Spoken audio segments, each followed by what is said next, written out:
talk about how vision is affected by a stroke. Every year in this country, there's approximately 800,000 individuals experience a stroke. Of that 800,000, 600,000 are new strokes. Depending on the location and the severity of the stroke will determine the outcome of what the patient is going to experience. In terms of the visual system, it is very vulnerable to stroke. There's a million nerve fibers from each optic nerve of each eye that course their way in and around the brain. They even go down to the brainstem area. For that reason, a stroke can have an effect on vision because vision is everywhere in the brain. Some of the problems that we experience after stroke include spatial inattention. What this is that the brain shuts down on one side. Typically, it's the left side. Patient does not perceive the space on the left side. So if they're looking at their meal, they've got a dish with their food on it, and they may not even see what's on the left side of the plate. This is not a visual field deficit, but it's that the brain doesn't perceive information coming in from the left side. The stroke patients also are very vulnerable to what we call visual field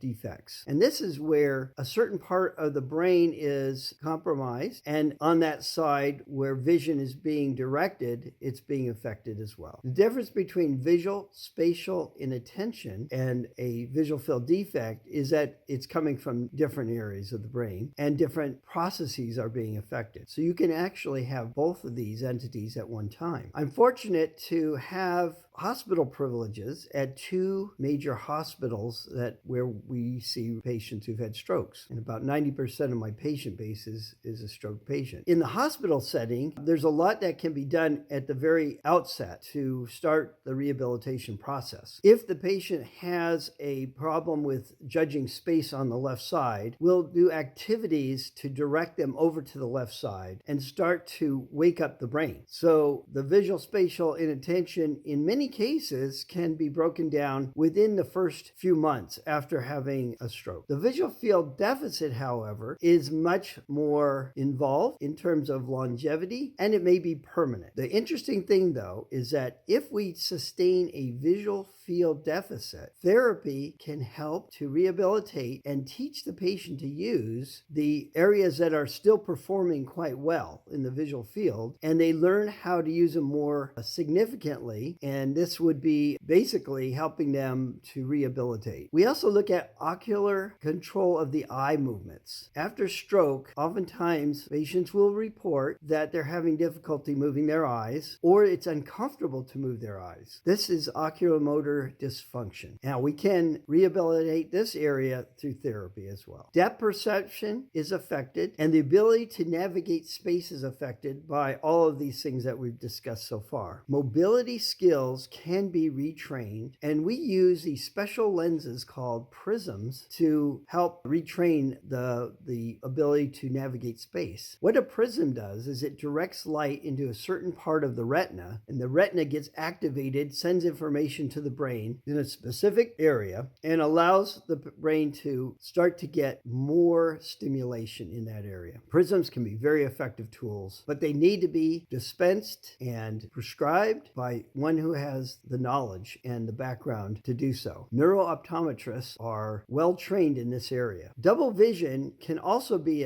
one of the problems that the stroke patient will experience. And again, we can do therapy to improve the binocular system to reduce or eliminate double vision. If you'd like more information about how to help your patients or any family members who've had a stroke, please feel free to call us at my office. I'd be happy to take that phone call.